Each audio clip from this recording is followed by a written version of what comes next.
Hola a todos y a todas, bienvenidas y bienvenidos a esta nueva temporada de Audi Crea Academy, esta iniciativa dirigida especialmente a docentes, a responsables de centros educativos y a cualquier persona interesada en esto tan importante que es la educación. Yo soy Xavier Verdaguer, emprendedor, fundador del Centro de Innovación Imagine, que es el partner educativo del Audi Creativity Challenge, esta competición de creatividad en la que han participado ya más de 6.000 jóvenes y más de 2.000 docentes, muchos de los cuales os veo ya conectados aquí. Por favor, si os podéis ir presentando por el chat y sobre todo haciéndolo con el desplegable de panelistas y de espectadores para que todos nos vayamos conociendo. Pues como os decía, soy el partner educativo desde Imagine de esta competición que, como sabéis, los que participáis, cada año hacemos una gran final que este año no se ha podido llevar a cabo y tampoco hemos podido viajar a nuestro centro de California para desarrollar la idea ganadora con el equipo ganador. Lo vamos a hacer seguro en este 2021 una vez pase esta maldita pandemia. Pero bueno, lo que sí hicimos este pasado verano es iniciar esta maravillosa, digamos, primera temporada del Audi Crea Academy, una iniciativa promovida por Audi, ¿no? En su firme apuesta por la labor de fomentar la creatividad y también aportar algo a la sociedad. Y tuvimos 4 charlas de las que aprendimos muchísimo y por aclamación popular, pues iniciamos, si me permitís, esta segunda temporada. Por lo tanto, hoy, en una fecha tan especial como es el 11 del 11, no voy a decir de qué año para no arruinar la magia de la fecha de hoy, pero sí que tenemos una fecha especial y, por lo tanto, un invitado muy especial. Tenemos a ni más ni menos que a César Bona, que todos conocéis porque él es maestro, escritor, muy conocido y reconocido por ser considerado uno de los 50 mejores profesores del mundo, una persona que ha viajado muchísimo durante los últimos años, visitando iniciativas educativas de otros países, estando en contacto con muchos maestros, con muchos alumnos y con muchas personas relacionadas con la educación, de las que ha aprendido mucho y de las que no para de compartir aprendizajes en sus charlas y en sus libros. Seguro que muchos habéis leído pues, libros como La nueva educación, La emoción de aprender o Las escuelas que cambian el mundo. Permitirme decir que él no lo sabe, pero también en Audi hemos aprendido mucho y hemos validado muchas cosas de César. De hecho, la competición que hacemos del Audi Creativity Challenge, básicamente lo que hacemos es no subestimar la capacidad creativa de los jóvenes, animarles a que generen equipos de trabajo y que, ayudados por sus familias, por sus docentes, facilitadores de aprendizaje, generen proyectos que cambien el mundo, y así lo han hecho muchos de los equipos que han participado, generando proyectos de gran impacto. Y por lo tanto, cuando escuchamos a César, pues bueno, nos valida muchas de las cosas que con mucho cariño hemos hecho desde Audi. Por lo tanto, lo primero es agradecer a César por todo lo que nos ha ayudado hasta la fecha y agradecer muy especialmente su tiempo en la sesión de hoy y su generosidad en compartir conocimiento. Por lo tanto, César, gracias y bienvenido a Audi Crea Academy. ¿Cómo estás, César? Muy bien, pues encantado. Ya tenemos ganas de estar por aquí. Pues la verdad es que es un auténtico lujo. Yo te he escuchado mucho decir que lo importante es escuchar y compartir, escuchar y compartir. Por tanto, todos estamos aquí con muchas ganas de escucharte y voy a pedir a la audiencia que mientras César nos dé su charla inicial y que luego va a dejar un buen espacio para hacer preguntas, o seguramente, César, si en el momento que tú quieras hacer un parón y recuperar preguntas del público, pues por favor, usar el chat y el panel de preguntas y respuestas para que yo pueda ir recogiendo vuestros comentarios, sugerencias y se los voy a transmitir a César.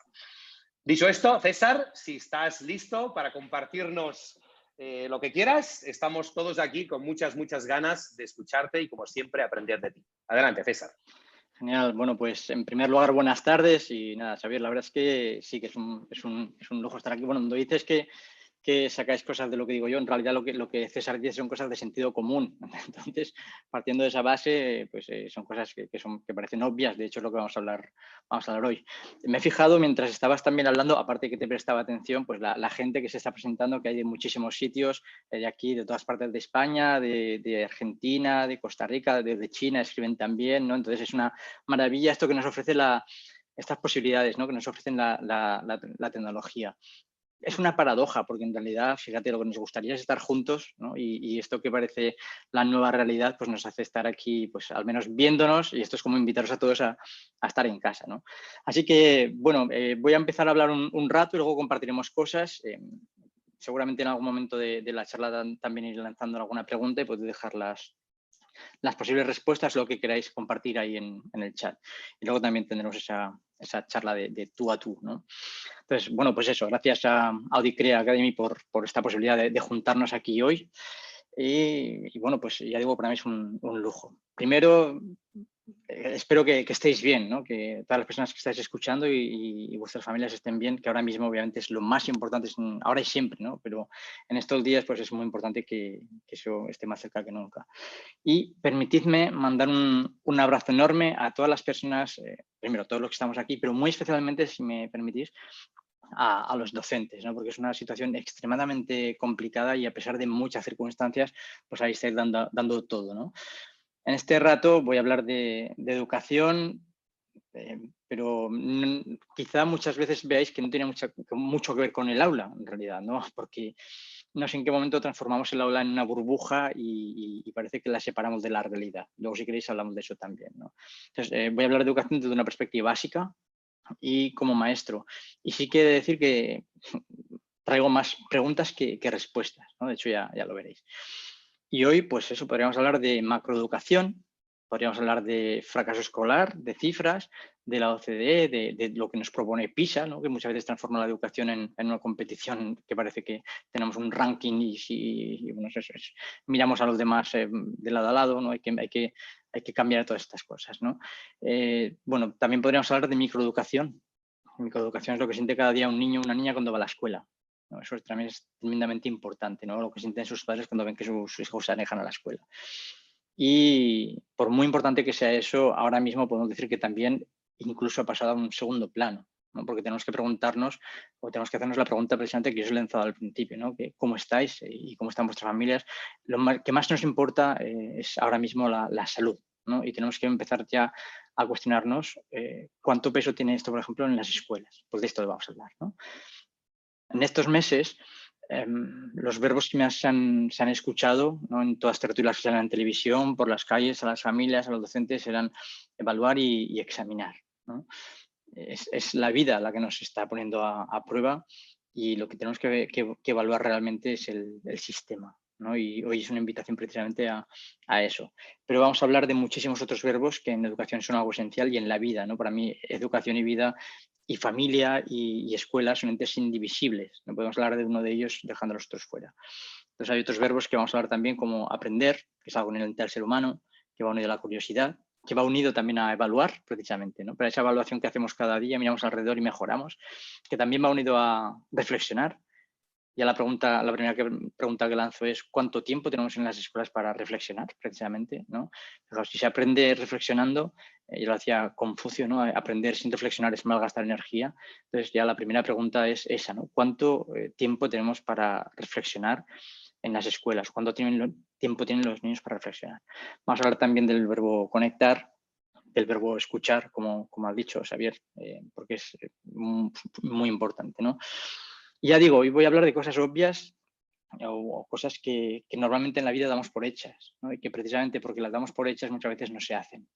Bien porque consideramos que educar en ellas sería redundante, ¿no? Y diríamos, pero ¿para qué es esto? Ya todos lo llevamos dentro. O bien también porque son tan importantes que consideramos que tienen que estar en todas las materias, ¿no? Y por eso precisamente decimos, no puede estar en ninguna materia porque debe estar en todas. Y eso la mete en el cajón de lo transversal. Y lo transversal es precisamente que es tan importante, muchas veces no da tiempo a verlo. ¿Por qué? Porque hay choca de frente con el tema de los contenidos, ¿no? Que cada vez que cambian un currículum aumentan contenidos y quitan tiempo precisamente para escuchar a chicos y chicas. lo que nos ha tocado vivir en este tiempo a nivel mundial, ¿no? Ha tambaleado las estructuras a las que estábamos acostumbrados, ¿no? Y en 2 parpadeos la pandemia pues, pasó de ser una crisis sanitaria a una crisis social a nivel global, ¿no? Y claro, lo hemos visto todos en televisión, ¿no? Se ha preguntado a expertos de todos los ámbitos, ¿no? De biología, medicina, microbiología, economía, ¿no? Y se han dado muchísimas respuestas y han dado sus opiniones de cómo consideran que va a cambiar el mundo y qué tenemos que hacer también para cambiar, ¿no? Para adaptarnos a ese mundo. Ahora bien, ¿y en educación? En educación hay un silencio ahora, ¿no? ¿Qué va a cambiar en educación? Todo lo que imaginamos, todo lo que pensamos, todo lo que tenemos alrededor, todo en lo que pensamos empieza en la educación. Entonces, ¿nos vamos a conformar con que aprendan a mantener simplemente la distancia de seguridad o para que sepan usar el gel hidroalcohólico o para que se coloquen las mascarillas?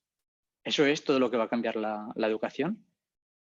La vida nos está dando una oportunidad y esperemos que sea única para repensar precisamente la educación, ¿no? Que es algo tan importante como esto.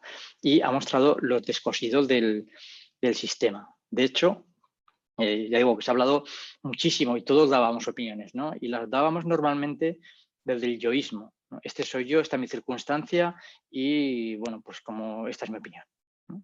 Y lo primero que tenemos que hacer es que ya solo imaginar una clase con niños y niñas, si hay 25 niños, hay 25 circunstancias que seguramente van a ser diferentes, ¿no?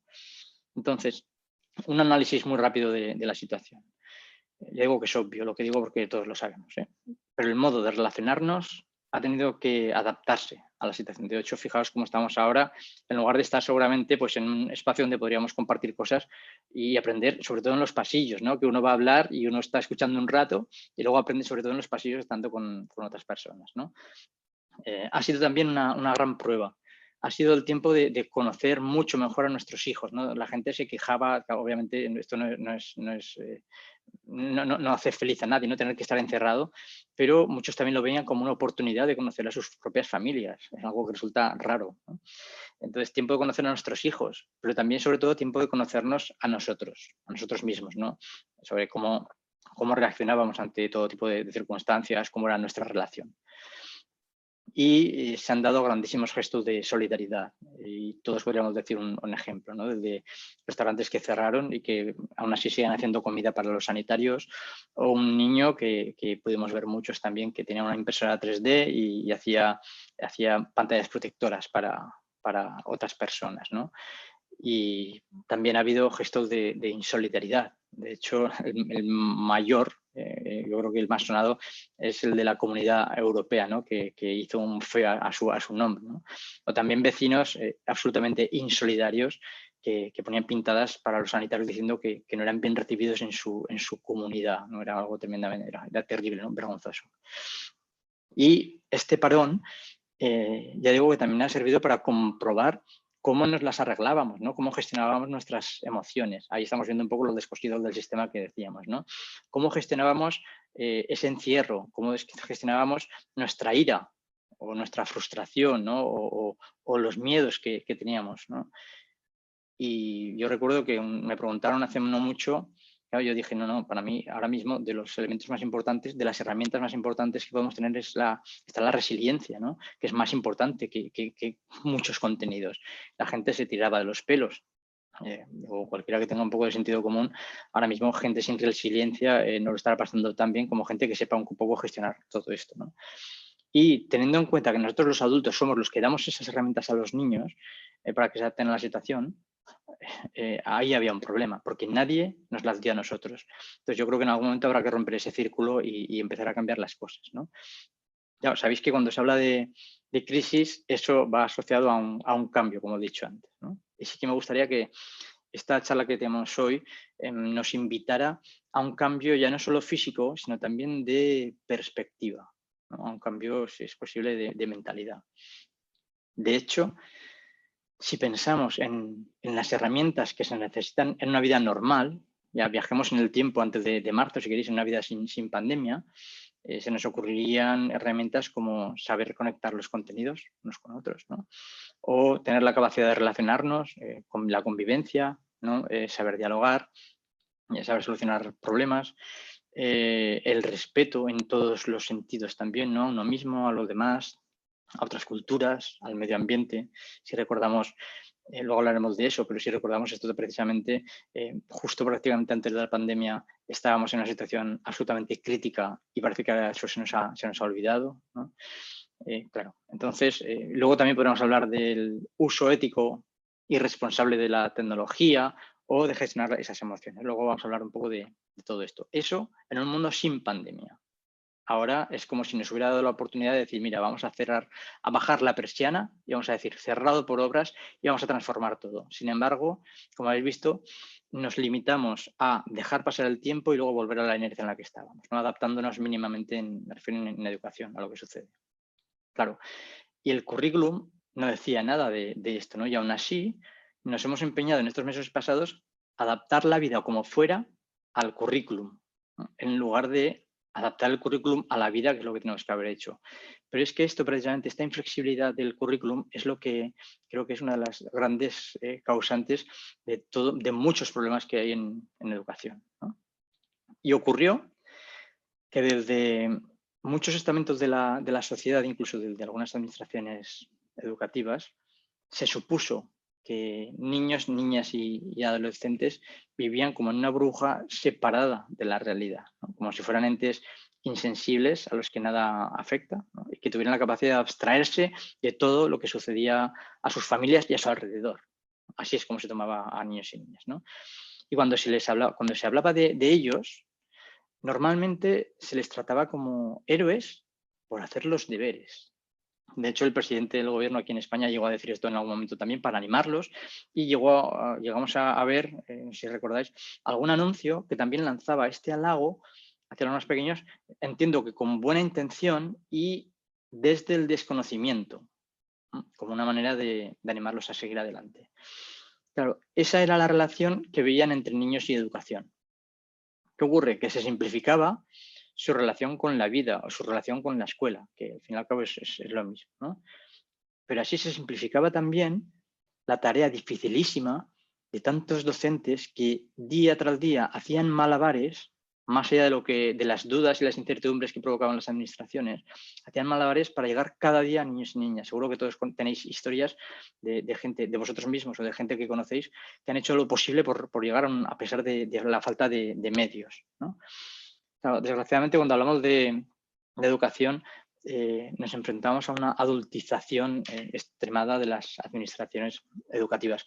Es decir, que de repente se les olvidó lo que siente un niño o lo que piensa un niño, ¿no? Y empezamos a lanzar cosas.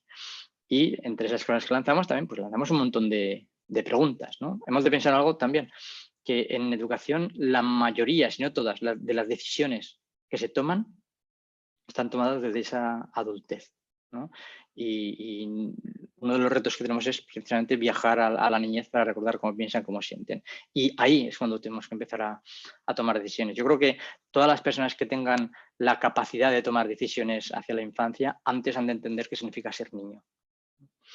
Y bueno, ya digo que empezamos a lanzar preguntas, ¿no? Y decíamos, cuando estaba al menos en marzo, abril, ¿no? Cuando ya se pensaba qué iba a pasar con el final de curso aquí en España, por lo menos, ¿no? Y empezaban, ¿qué va a pasar? ¿No? ¿Que pasarán todos o no pasarán todos? ¿O qué hacemos? ¿Que aprueben? ¿Que no? ¿Evaluar lo que hacen? ¿Evaluar hasta cuándo? ¿Evaluar qué? ¿No? ¿Vamos a darle más contenidos? ¿Vamos a dejar los contenidos para el año que viene? ¿Qué hacen los contenidos? La palabra contenidos era de las que más se oyen también, ¿no? En esos tiempos, ¿no? Y a algunos se les fue tanto la cabeza, ¿no? Algunos adultos, que llegaron a decir, vale, ¿qué podemos hacer para que no se relajen? Para que no se relajen, ¿no? Repito, como si vivieran en otra galaxia, como si todo esto no sucediera absolutamente nada para ellos, ¿no? Así que, claro, el primer reto está en lugar de buscar distintas respuestas a todas estas preguntas que entraban en bucle, sería cambiar las preguntas, precisamente, ¿no? Y descoser más esos descosidos para entre todos hacer una educación, si es posible, mejor de lo que había, ¿no? Claro, algo habitual que suele suceder cuando en algunos sitios se hacen las cosas diferentes es cuando vienen los síperos, ¿no? Que sonarán a muchos, ¿no? Si hay alguien en infantil que está haciendo algo diferente, alguien dice, sí, pero ya verás cuando pasen a primaria. ¿no? Alguien está haciendo algo diferente en primaria y dicen, espera, ya verás cuando lleguen a la secundaria. Pasa lo mismo en secundaria, ¿no? Dicen, sí, pero ya verás cuando tengo que ir a la universidad. Y el sí, pero que reúne a todos en una sola vez es el que dice, sí, pero ya verás cuando salgan a la vida real, que alguna vez habréis oído en algún momento, ¿no? Cuando salgan a la vida real. Este sípero es un sípero boomerang. Boomerang porque lo lanzas, pero si investigas un poco, resulta que ese sípero te puede volver hacia ti, ¿no? Y esto lo uno precisamente con otra pregunta. Y esta es una de las que nos tenemos que hacer más seriamente. ¿Alguien cree que el sistema educativo actual es un sistema de éxito? Esa pregunta es la que nos tenemos que hacer realmente, ¿no? Entonces, vamos a ver, por ejemplo, voy a dar unos cuantos datos. Ahora mismo, basándonos en un estudio del año pasado en España, uno de cada 4 alumnos de la ESO no termina sus estudios. Y no vamos a decir que es culpa de los de secundaria, es culpa de todos los que pertenecemos al sistema y de cómo está estructurado el sistema. Luego, si el salto de la etapa de infantil hasta primaria sigue siendo tan duro, después de años y años diciéndolo, y de primaria a secundaria sigue habiendo como un gap, un espacio tan grande, y para ellos es como un mundo totalmente distinto al anterior, algo obviamente falla, ¿no? No nos estamos replanteando realmente, no estamos pensando como un niño que va a pasar a primaria, que va a pasar a secundaria, ¿no? De hecho, una madre me contó hace un tiempo que su hija había pasado de infantil a primaria y el primer día, hace meses antes de la pandemia, ¿eh? Y en primaria, entonces, el primer día le habían puesto mirando la pizarra, ¿no? Y salió la niña diciendo, mamá, nos han castigado, estamos todos mirando a la pared, ¿no? Eso es el pensamiento de un niño y es el que tendríamos que tomar nota para años siguientes y que ya ir transformando la educación poco a poco, ¿no? Más ejemplos. Si cada 40 o 50 minutos que dura una clase, bueno, o si cada 40 o 50 minutos de repente tienen que cambiar el chip, porque ya entra la de matemáticas o entra el de lengua y tienen que estar preparados para un contenido que no tiene absolutamente nada que ver con el anterior, si es eso que nos ha tocado vivir a nosotros, lo vemos lógico, a lo mejor no es tan lógico como debería ser, ¿no? Porque nos ha pasado también como maestros. Entramos y queremos que estén todos preparados con nuestra materia y porque bueno, ya veremos cómo el tema de los contenidos pues está ahí pensando siempre mucho, ¿no? Y esas temporalizaciones. Entonces, si luego también no saben relacionar contenidos de matemáticas con historia, con lengua, pues algo también falla, ¿no? O algo no estamos haciendo muy, muy bien. Y ahora viene el tema de los contenidos, ¿no? Que yo creo que pesa más. Si bachillerato, que son 2 años que son 100% de contenidos, marcan la pauta hasta infantil, metiendo una presión brutal a chicos y chicas, y a docentes, y a familias, y apenas tenemos tiempo de escucharlos porque hay que darles tantos contenidos y hay que hacer tantas temporalizaciones para que al final lleguen a bachillerato con todos esos contenidos, pues algo no va muy bien. Yo creo que nos habrá pasado a todos que hemos sido, que somos docentes también, el que hayan venido 3 o 4 niños desde el recreo a contarte cosas emocionados y tú les digas, vale, pero una cosa, me lo contáis después de clase que lo que os voy a decir es importante. Hasta ese punto de yoísmo, ¿no? Llegamos y muchas veces no nos damos ni cuenta. Más datos. Si en las oposiciones, al menos en España, para el acceso a la enseñanza pública, no hay criterios unificados ni definidos, ¿no? Y tu suerte simplemente depende de que los que estén en el tribunal sean de tu palo y que les guste lo que tú le digas, aparte de las leyes e historias, algo va mal. O si en los debates electorales se dedican segundos a hablar de educación, yo creo que eso es el síntoma más claro de que algo va mal. La siguiente pregunta. Para esta pregunta, sí que me gustaría que fuerais dejando algún comentario ahí, por el chat, alguna respuesta que digáis, porque son de palabra. Es importante que si no tenéis hijos, que imaginéis que los tenéis, porque va a ser un ejercicio de empatía fundamental teniendo en cuenta que hablamos de educación. No os voy a preguntar para qué van los niños a la escuela. Os voy a preguntar para qué os gustaría que fueran vuestros hijos, vuestras hijas a la escuela. Si no tenéis hijos, lo imagináis. A ver, dejándome 4 o 5 comentarios. ¿Para qué os gustaría que fueran vuestros hijos a la escuela? Vamos a ver 3 o 4 y entonces seguimos hablando. A ver, Ruth dice a ser felices. Que nos escuchen los profesores está muy bien. Aprender a compartir, socializarse, formarse conscientes de ellos y siendo felices, descubrir cosas, que con ganas de volver, para relacionarse con los demás, socializar, etcétera. Vale, con esto está bien de momento, porque me sirve, ¿no? Porque cuando uno pregunta esto, la gente muchas veces dice, lo habéis dicho ahí, ¿no? Para aprender a convivir, para aprender a relacionarse, para aprender de la diversidad, para aprender también, ¿no? Para que sean capaces, que les preparen para la vida. Todo esto que me estáis diciendo es lo que normalmente comentamos cuando pensamos que si tuviéramos hijos nos gustaría que fueran a la escuela. Entonces, para que les den herramientas para la vida, etcétera, ¿no? Bien, entonces, si realmente pensamos que esos son los objetivos que queremos, hemos de hacer todo lo posible para que se cumplan. Pero ya no solo para nuestros hijos, sino para todos niños y niñas, sin excepción. Y hay que luchar para que esos sean los objetivos principales, ¿no? Hablaríamos de la Declaración Universal de los Derechos Humanos, hablaríamos de la Declaración de los Derechos de la Infancia. Eso es lo que tenemos que tener siempre muy presente también en nuestra mente. Y la última pregunta. ¿Qué te gustaría o qué escuela te gustaría si ahora de repente fueras niño? ¿No? Podéis dejar los comentarios también ahí. Si fueras niño o si fueras padre o madre para tus hijos, ¿no? O si supieras que la sociedad que tú quieres está en la escuela que ahora mismo tenemos, ¿no? ¿Qué escuela te gustaría? ¿No?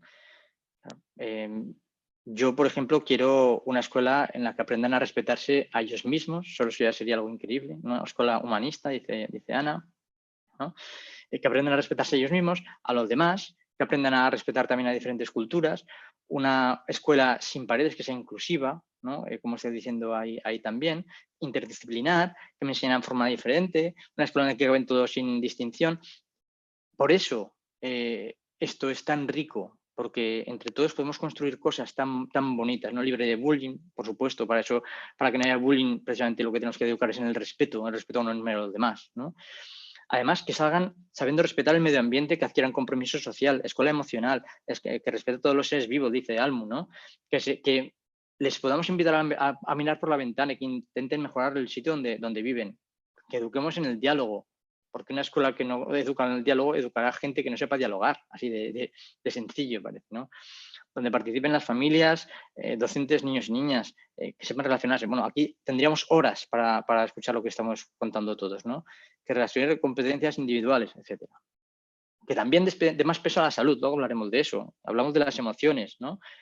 Al final, si lo pensamos, estamos reuniendo todo lo que decís y es donde si tú fueras niño, si fueras niña, y lo hemos leído hace un momento ahí, estarías deseando volver al día siguiente. Por eso tenemos que niñizarnos, ¿no? Es como decir, mira, voy a olvidarme del adulto que soy para tomar decisiones relativas a los niños, ¿no? Eso es lo más importante. Y sabéis lo mejor, que hay miles de familias y miles de docentes que queremos esta escuela, pero tenemos que alzar la voz precisamente, ¿no? Ahora permitidme que hable un rato sobre el pacto educativo, porque cuando hablamos de educación y se habla de educación como a más gran escala, ¿no? Siempre sale la expresión pacto educativo, ¿no?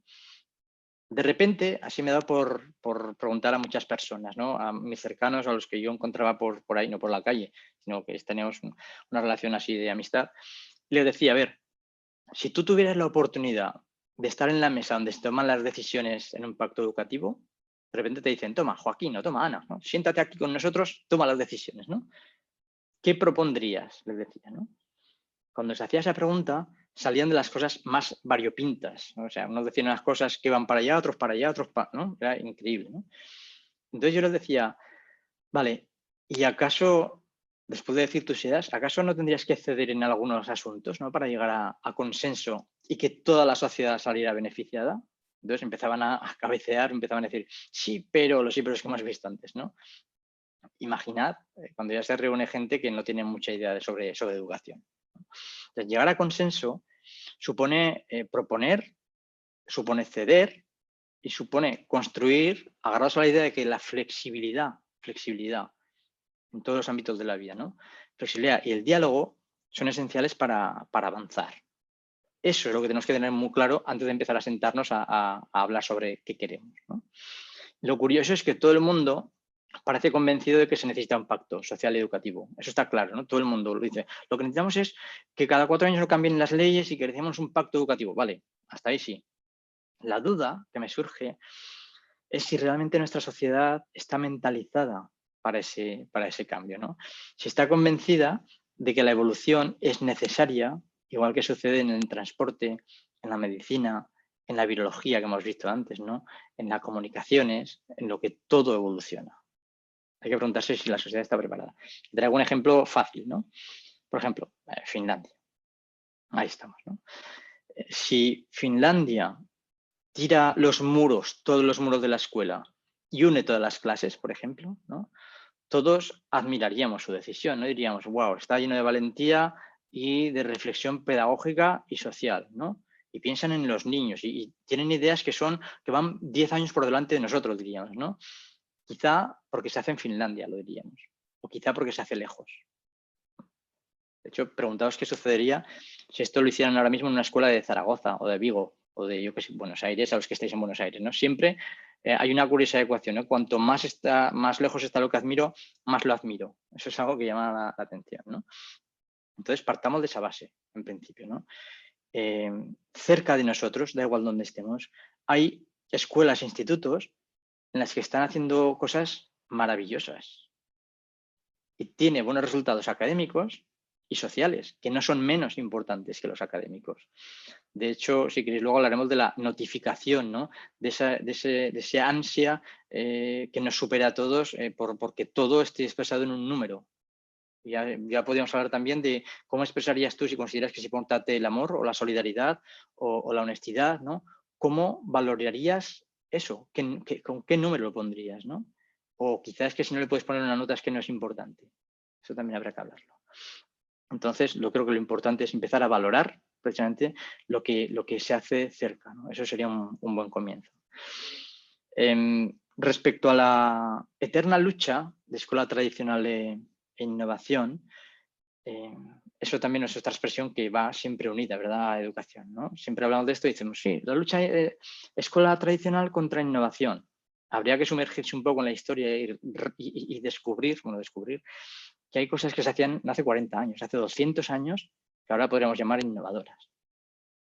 Pero es curioso que, fijaos, que si estamos educando chicos y chicas para que estén preparados para un cambio, los que nos dedicamos a la educación deberíamos estar preparados precisamente para ese cambio, ¿no? Tendríamos que tener esa predisposición al cambio. Sin embargo, cuesta tanto en educación, porque además siempre queremos educar como nosotros fuimos educados, ¿no? Y cuesta tanto cambiar, ¿no? Y vamos siempre pisando por las mismas huellas y no nos atrevemos a seguir de ellas para descubrir nuevos caminos, ¿no?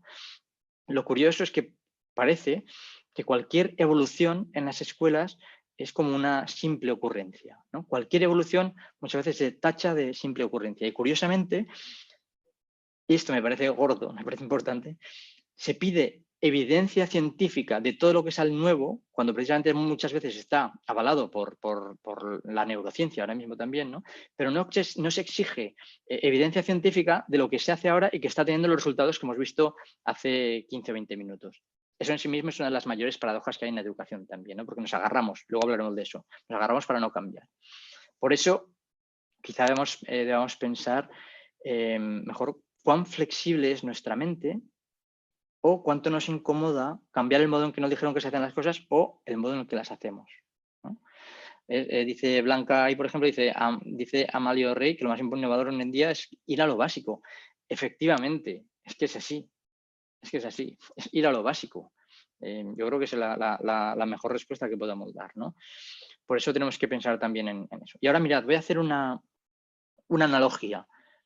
Si pensamos en educación, podemos hacer analogías de todo lo que veamos, ¿no? Y ahora vamos a hacer una analogía que creo importante con cualquier empresa. ¿No? Si lo pensamos, en una empresa os sonará el I+D, ¿no? En una empresa que se precie, que esté siempre, que quiera ser puntera, os suena el I+D. Pero ahora está el I, luego hablamos de eso, Xavier, el I+D más I, ¿no? Que es investigación más desarrollo más innovación, ¿no? Ya, quizá ahora mismo os preguntéis, ¿no? con la que está cayendo ahora, que ya nos viene justo con ir al alcohol y no contagiarnos, ¿no? Cómo mejorar proyectos, también cómo seguir adelante, muchas veces cuesta tanto, ¿no? Ahora hemos de pensar que hay más necesidad que nunca. Ahora nos necesitan más que nunca. Necesitan esa creatividad que tenemos más que nunca también, ¿no? Y esa actitud más que nunca también. Entonces, precisamente es ahí donde tenemos que estar, ¿no? Y podríamos hablar de nuestra motivación, ¿no? Podríamos estar aquí hablando una hora y media para que salierais motivados y ya está, ¿no? Igual que podríamos hacer en clase, ¿no? Estar ahí para que salgan los chicos motivados. No, el reto está en invitar a que cada uno encuentre su propia motivación. Y esto, como pasa con los fractales, ¿no? Os lo digo a vosotros y también vosotras lo podéis hacer con los niños, ¿no? No es que salgan motivados, ¿no? Esta actividad es motivadora, me dijo una chica hace un tiempo, ¿no? Tenemos que ver si es motivadora para ellos, ¿no? Que tienen sus propias motivaciones. Entonces voy al tema de la empresa. Para una empresa, por ejemplo, atención, la innovación es un cambio en el proceso, en cómo hacer las cosas, para conseguir una mejora en los resultados. Cambiar el modo de hacer las cosas para cambiar los resultados.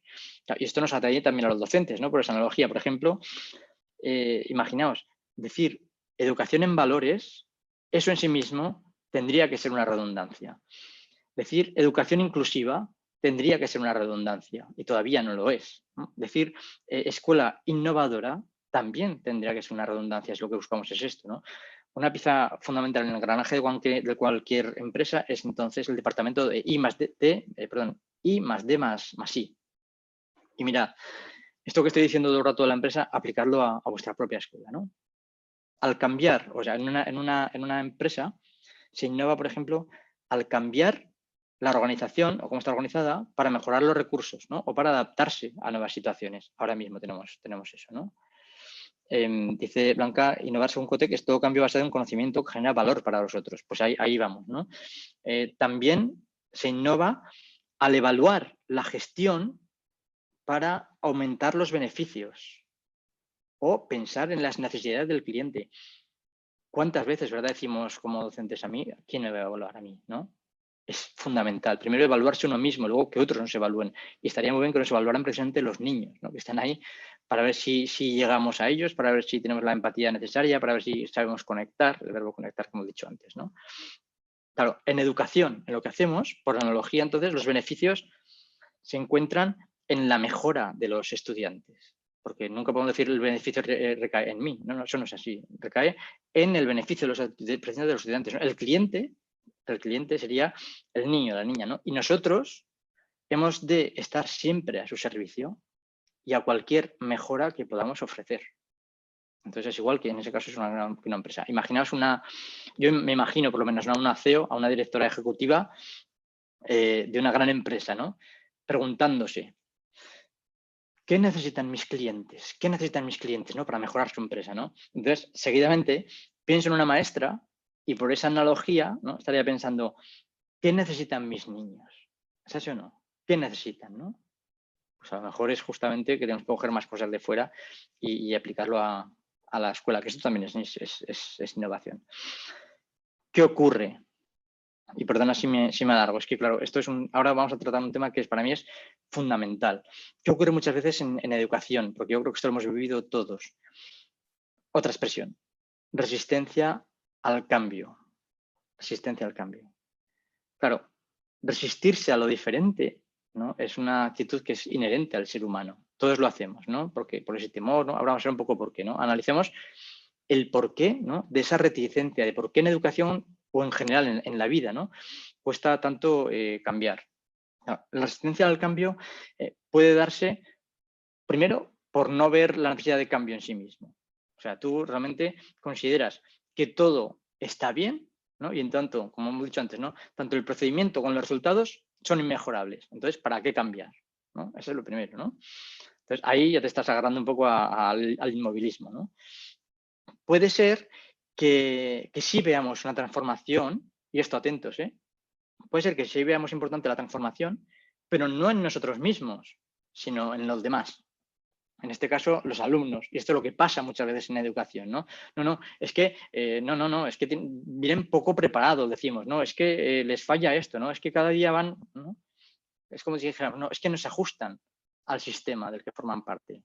Cuando lo que tenemos que hacer es ajustarnos nosotros a ellos, según lo que hemos dicho antes, ¿no? Por ejemplo. Luego también, a veces, los pensamientos unidos a nuestras acciones, ¿no? Se convierten en hábitos que ya forman parte de nosotros y son muy difíciles de erradicar. Ahí viene la frase, si se ha hecho siempre así, ¿no? Y en lo que se han agarrado tantos, ¿no? Puede que sea miedo a lo desconocido y por eso te cueste cambiar. Puede que el miedo esté relacionado más bien a la pérdida. Por ejemplo, la pérdida de una posición de dominio o de seguridad. Yo, o sea, he de confesar que me liberé cuando yo dije a los chicos una vez, hace años, en una clase, dije, mira, no lo sé todo. Y eso para mí fue una liberación increíble, ¿no? Entonces, miedo de pérdida de seguridad o la realidad con la que estábamos, ¿no? También, ¿no? Puede que te preocupe si vas a hacerlo bien o no en este nuevo sistema que se va a adoptar. Eso pasa también cuando estás en un trabajo, ¿no? O quizá pienses que sí que hay que hacer una transformación, pero te preguntas a qué coste, ¿no? ¿A qué tendré que renunciar, ¿no? Pero lo he dicho antes, ¿no es paradójico que nosotros que queremos educar a la infancia para que esté preparada para cambios, nosotros nos resistamos al mismo? Eso en sí mismo, digo que es también otra de las grandes paradojas, ¿no? O sea, si nuestra misión es hacer que las personas estén mejor, niños y niñas estén mejor, uno siempre ha de estar dispuesto a dar ese paso. Y para eso, ahora no nos vemos, pero me gustaría que imaginéis que nos vemos, porque os voy a invitar a que levantéis la mano y no nos vemos, ¿eh? Pero bueno, vamos a hacer que sí. Cada uno está en su casa, ahí, ¿no? Quiero que levantéis la mano si queréis que los niños y las niñas en vuestras escuelas, y si no sois docentes en vuestra casa, que sepan trabajar en equipo. Si queréis eso, pues levantad la mano, vamos a hacer como así, ¿no? Si queréis que sean empáticos, levantad la mano. Si queréis que sean respetuosos, levantad la mano. Si queréis que sepan resolver problemas, levantad la mano. Si queréis que estén deseando aprender y volver al día siguiente, también la podéis levantar. Si queréis que sean creativos, también. Si queréis que vayan felices entiendes, si siempre uno puede ser feliz, ¿no? Pero con ganas por lo menos al día siguiente, también levantadla, ¿no? Bien. Ahora, pensad en una cosa, todo eso que queréis, se tiene que promover. Eso se promueve, ¿no? Por una razón. Solo podemos exigir aquello que nosotros les podamos dar, pero solo siempre en actitud, no solo no en capacidades, porque cada uno tiene las suyas. Y mirad, antes he hablado de cómo pesa el lenguaje, ¿no? Hemos visto expresiones de cómo se unen esas expresiones, resistencia al cambio, por ejemplo, ¿no? Que están siempre asociadas a educación. Os voy a dar alguna más. Por ejemplo, cuando hablamos de chicos y chicas, decimos que son los adultos del futuro, expresión fija. Cuando decimos que son los líderes del futuro, y es una expresión bonita, pero es una expresión fija, ¿no? Que necesitan herramientas para el futuro, expresión también que nos sabemos de memoria, ¿no? Y terminamos creyéndonos esas expresiones, ¿no? Claro, antes de pensar en los líderes del futuro, que creemos en el futuro, que nadie sabe qué va a pasar, yo creo que es interesante pensar qué personas queremos en el presente. Mirad a vuestro alrededor, mirad en vuestra familia, en vuestro círculo de amistades, en el trabajo. Seguro que queréis gente que se comprometa, que se implique, que dé un paso adelante, que tenga pensamiento crítico. Pues todo eso no aparece cuando te conviertes en adulto, eso se educa, eso se educa. Y para educar en eso tenemos que encontrar espacio entre tantos contenidos que tenemos que dar. Lo que voy a decir ahora es algo que claro, no tiene absolutamente nada de innovador, ¿no? O sea, enseguida vais a saber de qué va. Estaba en una universidad en Santander y bueno, iba a hablar con chicos y chicas a los que les quedaban 4 meses para ser docentes, ¿no? Para ser compañeros. Y lo primero que hice fue preguntarles esto. Dije, ¿qué opináis sobre la educación? ¿Qué opináis sobre la educación? Entonces, una chica levantó la mano y dice, pues yo creo que el problema son las familias. Y me sorprendió, pero no mucho. Me sorprendió un poco solo porque siempre estamos así. El problema son las familias, el problema son los docentes, etcétera, etcétera, ¿no? Así que dije, mira, vamos a hacer una cosa, vamos a jugar con el lenguaje. En lugar de decir problema, transforma esa palabra, o sea, cambia esa palabra por reto y reestructura la frase. Entonces ya dijo, vale, entonces el reto está en que las familias se acerquen más a nosotros o que nos acerquemos más a las familias. Y solo cambiando una palabra había cambiado su perspectiva de la educación. Problema por reto, ¿no? Claro, y es así. una de las cosas más importantes que hemos de tener en cuenta siempre es el diálogo con las familias. A mí, ni en filología ni en magisterio, nadie me enseñó a hablar con las familias, y una buena comunicación entre nosotros y ellos es absolutamente esencial si queremos sacar lo mejor de chicos y chicas, ¿no? Entonces, no tiene nada innovador, pero como veis, es algo que, como hemos leído antes, que es básico. Voy a hablar de los docentes. Me alargo un poco, pero luego, bueno, ya veremos. Si queréis estar más rato, pues estaremos.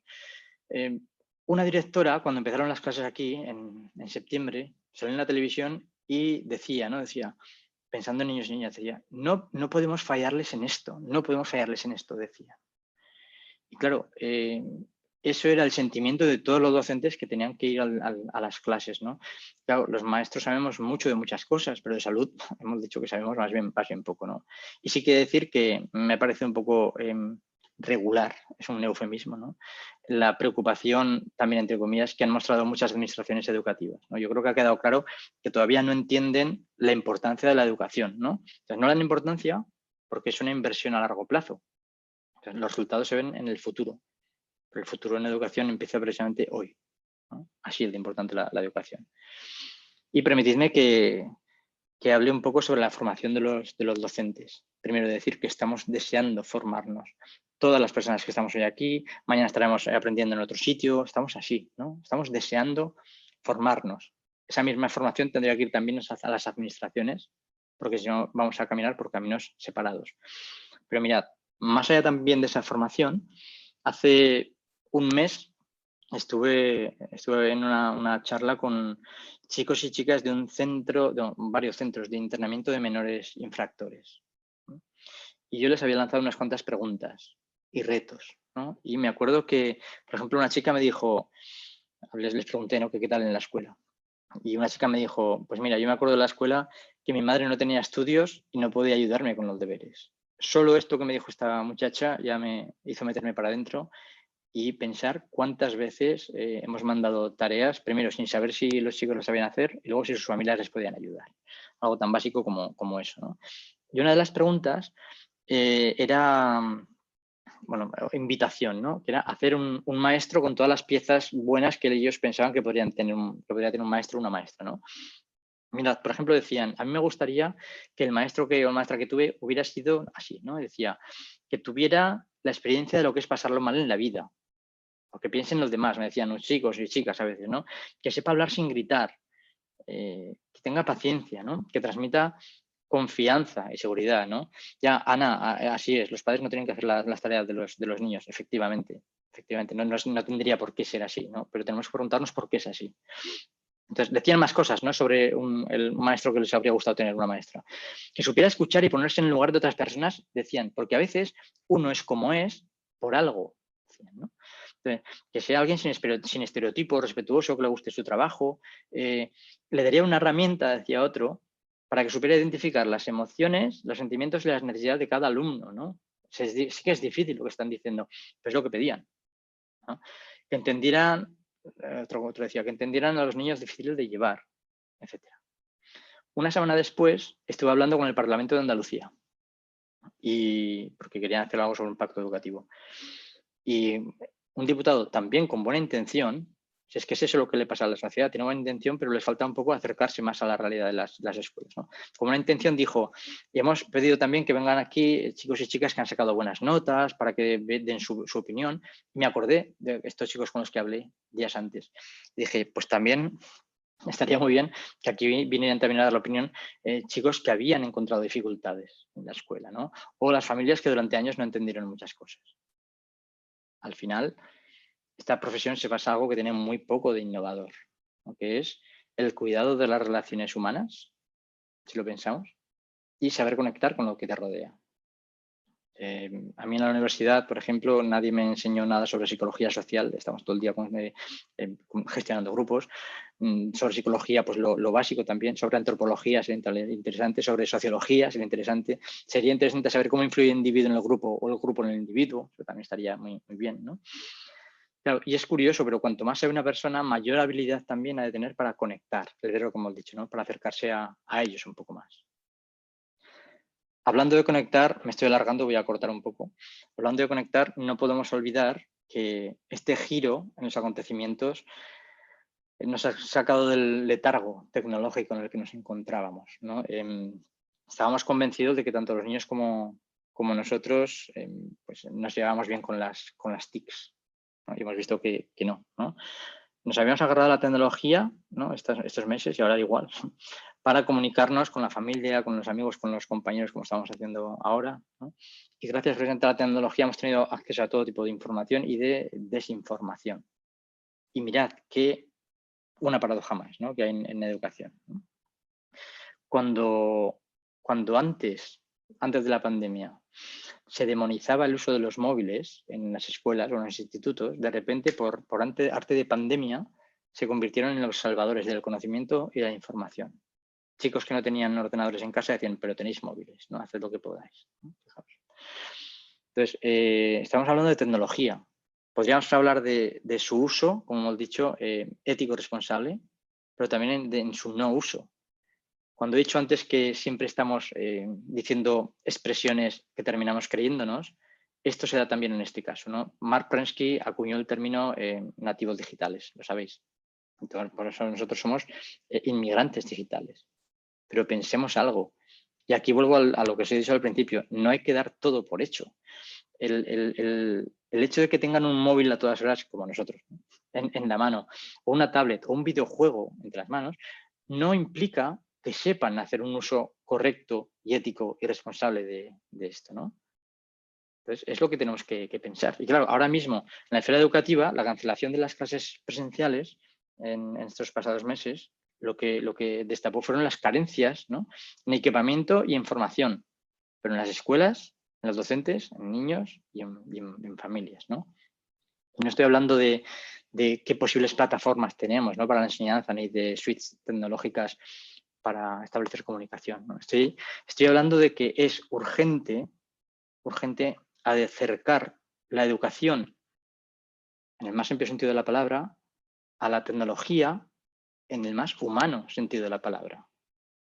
No podemos dar por hecho que controlan la tecnología. Yo creo que es clave que sepan hacer frente a situaciones problemáticas, ¿no? Que se van a encontrar, ¿no? A qué normas de uso tiene cada aplicación, qué aplicaciones pueden tener, a quién pueden agregar, qué fotos pueden subir y qué no, qué información no tienen que dar, etcétera, etcétera, etcétera. Todo que eso damos por hecho, pues también a lo mejor no hay que darlo por hecho, ¿no? También que sepan desconectar, precisamente para conectar una vez más ese verbo.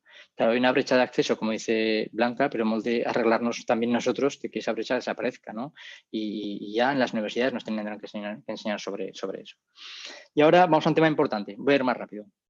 Que pasa a ser recibido. Lo he dicho al principio. La salud. Primero, la salud emocional, ¿no? Antes de la pandemia ya teníamos muchos problemas. La juventud también tenía muchos problemas, ¿no? Que tenía que ver con la salud mental. Ahora se ha aumentado en número y en intensidad. Lo sabemos todos. Nos pasa a los adultos, les pasa también a los niños, ¿no? Educar en la gestión de las emociones. Tenemos que pedir, por favor, que nos eduquen en la gestión de las emociones y aplicarlo en las escuelas. Y que haya espacio y tiempo para aplicarlo, ¿no? Otro tema, por ejemplo. La edad media de consumo de alcohol o de drogas es 13 años, ¿no? De los 13 a los 17. Muy pocas personas empiezan a fumar cuando son adultos, ¿no? Lo hacen muchas veces por la influencia del grupo o por creerse mayores, ¿no? Entonces, igual que pasa, fijaos, igual que pasa en el uso de las redes, ¿no?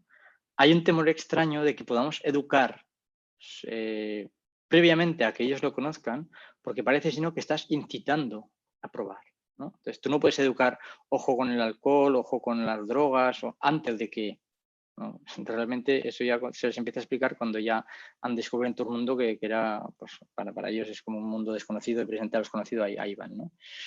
Otro asunto, las partes del cuerpo humano. ¿Cuántas veces nos las hemos tenido que aprender, ¿no? y que hemos tenido que demostrar que nos lo sabíamos, ¿no? El aparato digestivo, el sistema digestivo, aparato circulatorio, aparato locomotor, etcétera, año tras año, y seguimos pidiéndolo, ¿no? Y ahora pregunto, una pregunta más, ¿para qué? ¿Para qué? Si tienes una reacción alérgica, no sabes qué hacer. Si has tenido un esguince, no sabes si ponerte hielo o ponerte calor, la gente no sabe si caminar para que se arregle o quedarse inmóvil, ¿no? O la maniobra de Heimlich, por ejemplo, que te puede salvar si te has tragado una miga de pan o un hueso de oliva, ¿no? Cosas así, ¿no?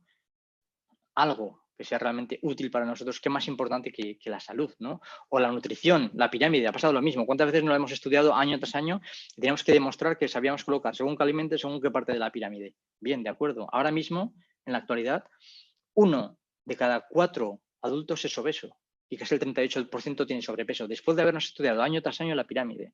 En España ahora con los niños un 14% de la población infantil y adolescente tiene obesidad y un 27% tiene sobrepeso. Y un dato más, 3 de cada 4 niños, niñas o adolescentes obesos, si no cambian los hábitos, serán obesos en la edad adulta.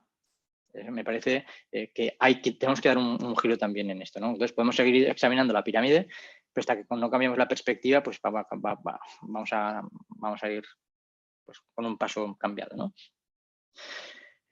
Preguntaos, entonces, después de este repaso rápido, ¿no? ¿Qué es lo más importante en nuestras vidas? Aquí, por ejemplo, dice Ana, primeros auxilios, educación vial, Constitución española, derecho civil, economía doméstica también añadiría, ¿no? Fijaos que me viene aquí una factura, yo no sé ni siquiera cómo leerla, ¿no? Da igual de lo que sea, ¿no? Pues fijaos, es un repaso rápido porque no tenemos mucho tiempo, ¿no? Pero lo más importante en nuestras vidas, empezando por eso, que es la salud, ¿no? Aparte del amor, ¿no? Y otras cosas que no se pueden evaluar. ¿Qué peso tienen las escuelas? 0. Pues algo hay que hacer. Y para terminar, ya tenéis que permitirme que haga referencia también al lugar donde vivimos. ¿Cómo lo enseñamos? Claro, nos tienen que enseñar para que luego podamos enseñarlo, ¿no? O nos tenemos que formar, efectivamente, porque si no es... Pero claro, tiene que poder enseñarse, si no, no tiene ningún sentido, ¿no? Algo tan importante para nosotros. Y ahora veo urgente y necesario darle un peso real a la educación en el respeto al medio ambiente, ¿no? Ya el Parlamento Europeo, creo que había sido a mitad de noviembre, si no me equivoco, había declarado emergencia climática al continente. Y de repente todo esto se ha pasado, ¿no? Y no nos acordamos de esto y nos encontramos cientos y cientos de mascarillas y guantes tirados por todos sitios, ¿no? Esa responsabilidad colectiva a la que apelamos empieza por la responsabilidad individual de cada uno, ¿no? Entonces, la pandemia no puede hacernos olvidar que estábamos en una situación crítica y que hemos de cambiar muchísimos hábitos y que todo empieza en la educación y que todo empieza también en un pequeño gesto que es el tuyo propio, ¿no? Antes que exigir a los demás. En la educación incluye también acercar los patios a la naturaleza, ¿no? Porque ahora mismo en la mayoría de los casos son lugares asépticos y es una paradoja, ¿no? Que les enseñamos las partes de una planta en el libro y que salgan al recreo y que no vean ni un solo árbol. Eso sí es una paradoja, ¿no? Así es. Bueno, en conclusión, yo creo que tenemos que hacer lo posible juntos para alzar la voz y humanizar la educación. Y claro, alguien ahí ahora puede preguntarse, pero bueno, humanizar la educación, eso en sí mismo es redundante, ¿no? Humanizar, es que acaso no somos humanos, ¿no? Y ahora diría, ¿vale? Como redundante también, como hemos dicho, educar en valores, como es redundante la escuela inclusiva, como es redundante tener que mirar siempre en favor de los niños, ¿no? En esa evolución que es necesaria, ¿no?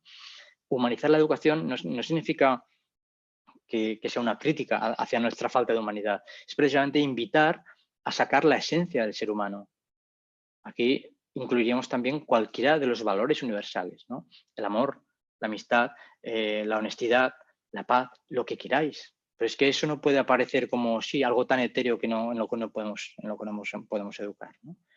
Claro, hay quienes piensan que la escuela es el reflejo de la sociedad y ya está, ¿no? Pero somos muchos que pensamos que desde la escuela se puede empezar a cambiar la sociedad. Entonces, si hay algo que tiene que quedarnos claro es que si todo esto que está pasando no cambia la educación, o los que están arriba no cambian la educación, al menos que los que estamos educando salgamos con la convicción necesaria de que sí podemos cambiar nuestras escuelas. Yo creo que desde ahí se puede producir el gran cambio.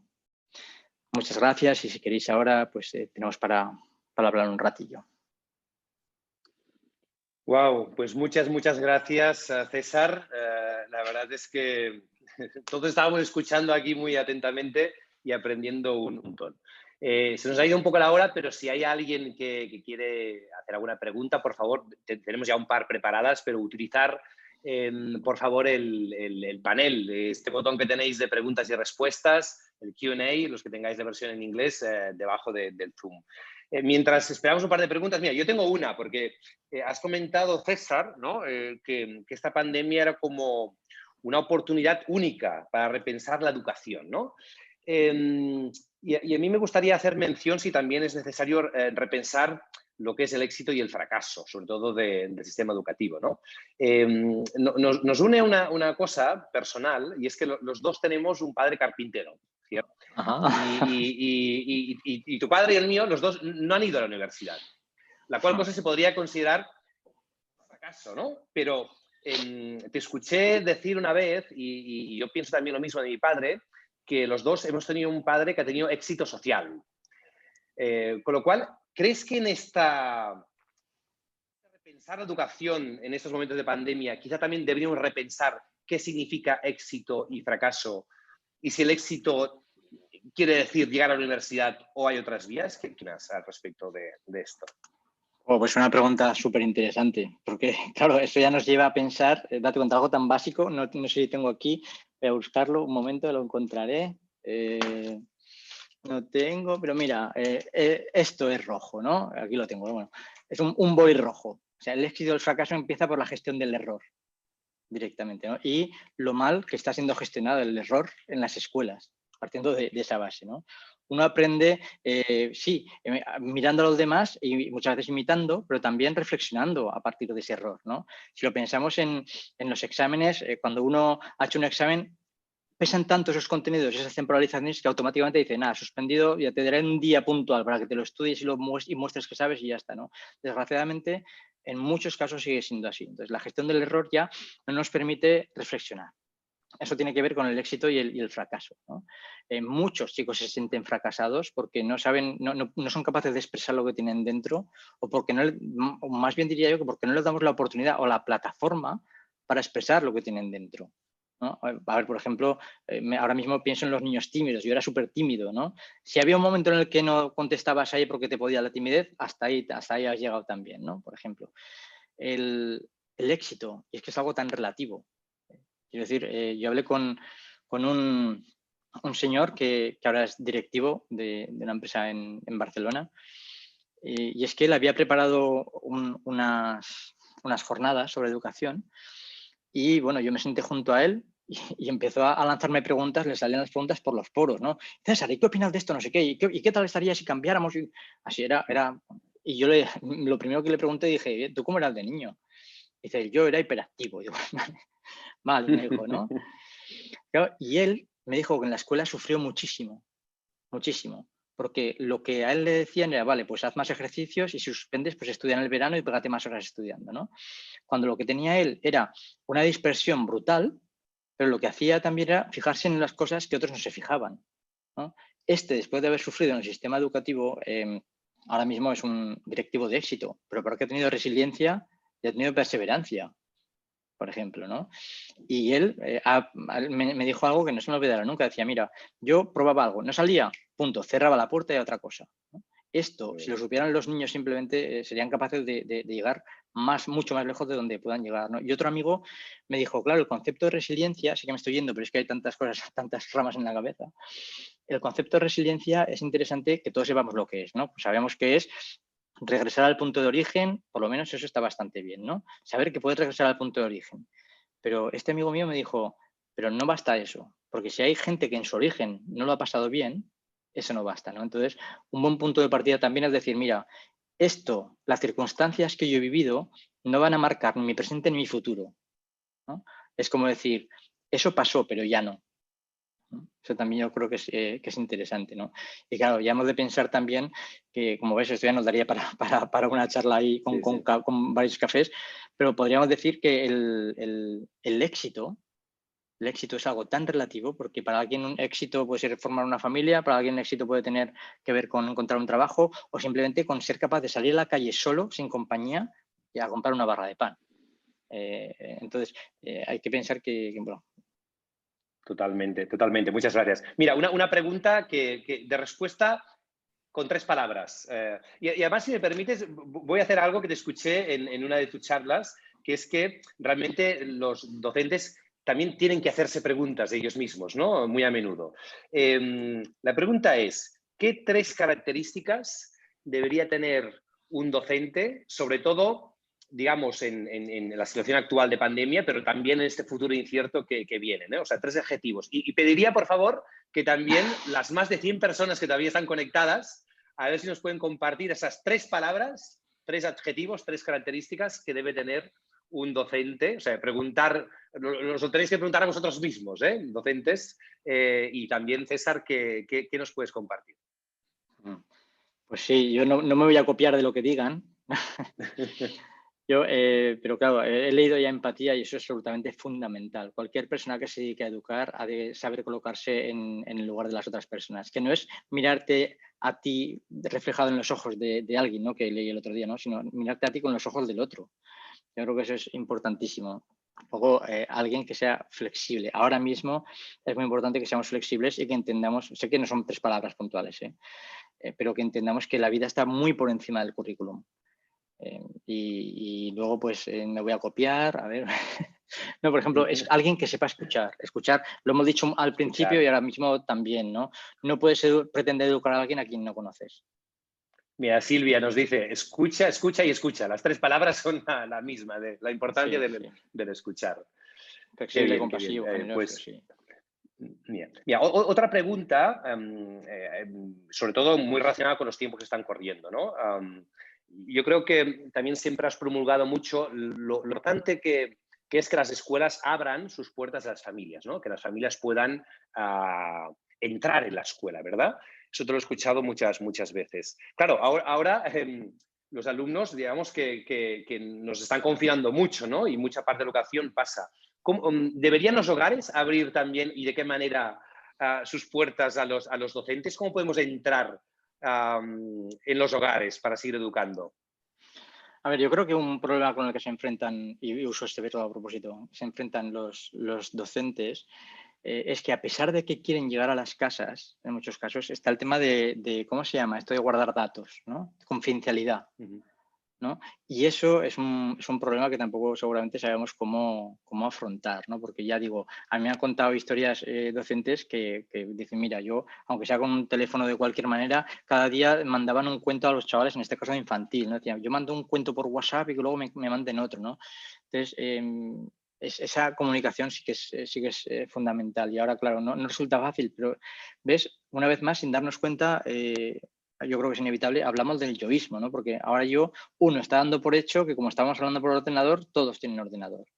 Pero hay una realidad que está ahí fuera que no todos tienen ordenador, precisamente, ¿no? Y no sé, hombre, provoca tristeza, ¿no? Que hayamos basado esto en la inercia, en esperar, y que luego vuelva todo, pues como he dicho al principio, ¿no? Simplemente para mantener la distancia de seguridad y échate gel todos los días. Es una buena pregunta que me voy a quedar, la verdad. Muy bien. En cualquier caso, entiendo que tiene mucho que ver con lo que dices siempre de que hay que montar un equipo, ¿no? Entre familia y escuela, ¿no? Que hay que trabajar en equipo, Sí, educando, bueno, ¿verdad? y claro, y el tema de la tecnología, unido ya con lo que te he dicho antes también, que nos quede muy claro que cualquier grupo que se haga, que es que esto lo tenemos que decir siempre, lo decimos, que ha de ser siempre un grupo responsable, un grupo me refiero de esto de WhatsApp, ¿no? Un grupo respetuoso, que sea alguien que falta el respeto, alguien le diga, por favor, no vamos por ahí. Es que es tan importante, ¿no? Que haya que haya una predisposición siempre positiva para escuchar y esa flexibilidad que pedimos a los niños que también la tengamos entre nosotros, sí. Por cierto, hablando de tecnología, nos has validado otra cosa más hoy en el Audi Creativity Challenge, porque desde los inicios, y ya llevamos 5 años, todo el trabajo que hacen los jóvenes es a través de una aplicación móvil. Y eso siempre ha sido muy cuestionado, ¿no?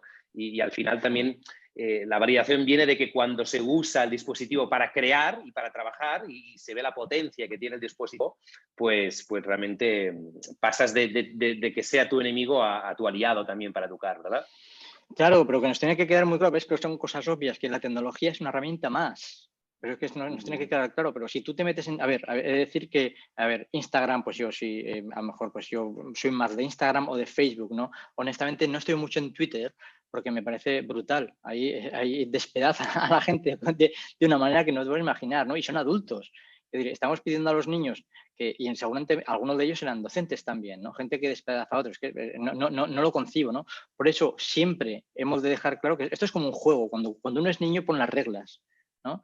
Y claro, vas a usar la tecnología, ¿vale? Que te quede muy claro que es la proyección de tu cuerpo, de tu alma, de tu corazón, de tu sistema de valores. A partir de ahí, úsala como consideres oportuno, ¿no? Perfecto, gracias. A ver si nos da tiempo a un par de preguntas y hay cuarto, como muy tarde, cerramos. Mira, tenemos aquí a Carolina que nos dice, en una de tus conferencias pasadas comentaste que las opciones que tenías de estudiar en la universidad eran filosofía, psicología y filología inglesa. Si pudieras volver a elegir una carrera universitaria, ¿qué estudiarías? ¿Volverías a elegir filología inglesa? Qué buena pregunta, ¿eh? Si pudieras bajar en el tiempo, claro, es que eso, pensándolo bien, es que eso es como casi también un dilema, ya no voy a decir ético, ¿no? Pero sí que al menos te da que pensar, ¿no? Porque si yo ahora mismo estudiara otra cosa, no estaría aquí hablando con vosotros. Ahora, partiendo de esa base, ¿no? Entonces me habría perdido muchas cosas bonitas. Pero si pudiera desdoblar mi vida, como pasa con esta serie de dibujos que me gusta mucho, que es esta de, ahora no me acuerdo, ya es que os dejo con la gana, que es un abuelo y su nieto. ¿Sabes cuál te digo? Esta que están ahí, Morty, Rick y Morty, ¿no? Pues que son capaces de dividir las realidades. Pues si pudiera dividir la realidad, pues yo creo que ahora mismo, daos cuenta, yo creo que estudiaría para hacer cine. Pero eso me ha llegado todo... Sí, porque me ha llevado hasta aquí todas estas historias, ¿no? Pero sí es verdad que la psicología me apasiona, me gusta muchísimo la antropología, ¿no? La filosofía también me encanta. Yo no lo sé, pero si ahora mismo tuviera que viajar y solo hubiera esas opciones y con total libertad, a lo mejor ahora mismo, solo por curiosidad, probaría con filosofía. Qué bien. Por cierto, antes has mencionado el tema de las redes sociales y yo creo que todos te seguimos en Instagram, sobre todo, que eres muy activo, y yo me quedé ahí con las ganas de saber tu definición de la palabra inconmensurable, que es algo que lanzaste a la audiencia y todo el mundo opinó. ¿Qué es para ti inconmensurable? Inconmensurable, es que es una palabra preciosa, ¿eh? Yo creo que es lo inabarcable también, ¿no? Es algo que no puedes expresar precisamente, ¿no? No sé, inconmensurable es precisamente para mí la gratitud, puede ser también inconmensurable, ¿no? Es que ¿sabes qué pasa? Que mis padres siempre me han dicho, es de bien nacidos ser agradecidos, así que eso uno debe llevarlo siempre. Mira, he leído por ahí... sí. No, que he leído que ¿quién había estudiado en cine y luego se había hecho algo ahora era profe. Nada, hemos en vidas cruzadas. Nada, perdona, Xavi. Perfecto. No, mira, si te parece, lanzamos una última pregunta. Mariano. Y así va así en tiempo. Pero mira, voy a aprovechar también, si me permites, ahora que me has definido inconmensurable, en lanzar una última encuesta, porque todavía tenemos a 100 personas conectadas, de qué les ha parecido tu charla. Sí, inconmensurable, excelente, muy buena, regular, mala. Sí, pero también podría tener cabida, ya que lo has comentado, ¿no? Este maldito sí, pero que todos usamos. Y así vais opinando. Mira, hay una que es de rabiosa actualidad y que la lanza, y con eso creo que podríamos terminar, Roser, de Cervera, que nos dice: ¿qué regalo le pedirías a los Reyes Magos para mejorar la educación en España? Pues lo voy a responder con una anécdota que me pasó hace un tiempo. Y es que me hicieron una entrevista en un medio digital que era para El País entonces, y tenía que responder a las preguntas como en plan medio niño, medio adulto, ¿no? Y decían, pues define escuela, ¿no? Y entonces tenía que decirlo con la adultez y con la niñez todas juntas, ¿no? Las dos juntas ahí. Y una de las preguntas era, define ministro de Educación. Entonces dije, pues ministro de Educación sería alguien, ahora en este caso ministra de Educación, ¿no? Ministra de Educación sería alguien que tuviera las orejas muy grandes para escuchar, ¿no? A los dos días me llaman un teléfono muy largo, ¿no? Y digo, sí. El ministro, ¿no? ¿Es usted César Bona? Y digo, sí. Dice, soy la secretaria del ministro Méndez de Vígora, entonces, ¿no? Digo, sí, venga. Y dice, no, me lo pasó y dice, César, como tengo las orejas muy grandes para escuchar, ¿no? Digo, así que yo creo que alguien, yo pediría que los de arriba tengan orejas muy grandes y que escuchen a todos los que están implicados en la educación para cambiar las cosas. ¿Te escuchó el ministro, César? Sí, no, fue gracioso. Nada, hombre, un hombre afable, me trató bien. Qué bien, qué bien. Oye, pues César, de verdad, muchas gracias. Mira, voy a compartir los resultados de esta encuesta que nos han mandado porque veas que entre excelente y mesurable va la cosa de tu charla. O sea que muchas gracias por este tiempo. La verdad es que ha sido un gustazo, ¿eh? Y para mí ha sido un regalo de un placer inconmensurable tenerte hoy aquí y que nos destinaras todo este tiempo recogiendo de nuevo eso que promulgas tanto de que hay que escuchar y compartir. Ha sido un placer escucharte, aprender y no dudes que vamos a compartir todos los aprendizajes que nos has arrojado hoy en toda la comunidad del Audi Creativity Challenge, que sigue adelante y que además también sigue adelante la Audi Crea, esta iniciativa que hoy arrancamos en segunda sesión. César, muchas gracias, mucha salud también y que sigas de verdad con esta parón cambiando el mundo de verdad, que nos estás enseñando a todos que desde la educación se puede cambiar el mundo. Nada, de verdad que es un gusto. También ha sido una paradoja, ¿ves? He dicho esta palabra 3 o 4 veces, una paradoja que hable de escuchar y que haya estado hablando mucho más de lo que he escuchado. Pero bueno, sí que entendéis que son las circunstancias y que nos encontramos en el camino y podremos compartir cosas. Un verdadero placer, de verdad. Perfecto, pues muchas gracias. Y para el resto, solo deciros para terminar ya que ya tenemos programada la siguiente sesión de la Audi Crea y la vamos a anunciar en audicrea.com como siempre hacemos. Os voy a compartir aquí el link muy rápidamente y también el hashtag por si queréis compartir lo que habéis aprendido o reflexionado, ¿no? Como nos decía César, de esta. Yo creo que ha sido un auténtico lujo poder aprender hoy de César y tenerle con nosotros. Deciros también que en la página de audicrea.com no solo encontraréis las nuevas charlas y sesiones que están y que se van a ir anunciando, sino también, para los que os animéis, la inscripción ya abierta para esta 6ª edición del Audi Creativity Challenge. Os recuerdo que es una competición dirigida a jóvenes de entre 12 y 18 años que acompañados por un docente, un familiar, un facilitador, tanto una persona adulta como entiendo que la mayoría de los que estáis hoy aquí, pues pueden vivir esta experiencia emprendedora trabajando en equipo y generando soluciones a un maravilloso reto que de nuevo lanzamos este año, que es innovar en innovación social. O sea, generar propuestas que mejoren la vida de las personas. Por lo tanto, qué bueno que los que estéis participando sigáis y los que no, que os animéis a participar. Muchas gracias de nuevo y gracias también a Audi por seguir apostando por estas iniciativas, por lanzar esta nueva temporada de la Audi Crea Academy y por seguir aportando tanto a la sociedad. Gracias a todos, mucha suerte y mucha salud. Nos vemos pronto. Chao.